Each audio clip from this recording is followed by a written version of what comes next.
terakhir 068. Saya Andina Rahmawati, NRP terakhir 122. Saya Chelsea Adestina Naisila dengan NRP terakhir 028. Saya Widi Andriani dengan NRP terakhir 094. Kami dari kelas TWOPB akan mempresentasikan mengenai penerapan nanomaterial pada pipa, yaitu dengan judul Terobosan Baru Optimalisasi Pipa Industri pada Sektor Migas dan juga Kimia melalui Ketahanan Nanomaterial Menuju Kemajuan Global.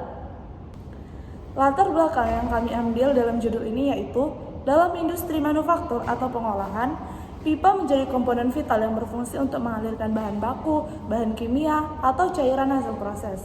Namun, seringkali terjadi kebocoran pada pipa akibat berbagai faktor, seperti korosi, tekanan yang berlebihan, getaran mekanis, atau kesalahan dalam pemasangan. Kebocoran ini tidak hanya menyebabkan hilangnya bahan dan mengganggu proses produksi, tetapi juga dapat memicu kebakaran. Kejadian semacam ini berpotensi mengakibatkan kerugian dari segi finansial maupun keselamatan pekerja. Oleh karena itu, diperlukan upaya yang solutif dalam menangani kebocoran pipa, seperti menggunakan campuran nanomaterial ke dalam bahan dasar pipa tersebut sehingga dapat menunjang kekuatan dan ketahanan pipa.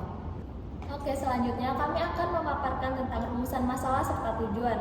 Rumusan masalah yang pertama yaitu bagaimana sih cara kerja nanomaterial dalam mempertahankan ketahanan pipa. Yang kedua, apakah ketahanan pipa akan tetap terjadi apabila adanya tekanan dan suhu yang cukup tinggi? Dan untuk tujuannya, yang pertama yaitu riset ini dipergunakan untuk menerapkan cara kerja nanomaterial dalam memperkuat ketahanan pipa. Yang kedua, untuk menguji seberapa kuat ketahanan pipa bila diberi tekanan serta suhu yang cukup tinggi. Selanjutnya, definisi dan jenis nanomaterial. Nanomaterial ialah bahan dengan struktur dan karakteristik pada skala nanometer, biasanya antara 1 dan 100 nanometer. Sifat-sifat fisik, kimia, dan biologis. Bahan dapat sangat berbeda dibandingkan dengan bahan pada skala makro. Material nano memiliki banyak keuntungan, seperti kekuatan dan reaktivitas yang lebih tinggi dan kemampuan untuk melakukan tugas-tugas tertentu yang tidak dapat dicapai oleh bahan konvensional. Namun, ada juga masalah keamanan dan konsekuensi lingkungan yang perlu diperhatikan. Nanomaterial, nanotube karbon atau CNTS, dan nanofiber adalah beberapa contoh material nano yang dapat digunakan dalam campuran pembuatan bahan dasar pipa. Untuk contoh dari nanofiber yaitu nanosiklis SiO2, titanium dioksida TiO2, dan aluminium oksida Ai2O3. Nanomaterial ini dipilih juga karena biayanya relatif lebih rendah dibandingkan jenis lain, namun tetap memiliki ketahanan yang tinggi.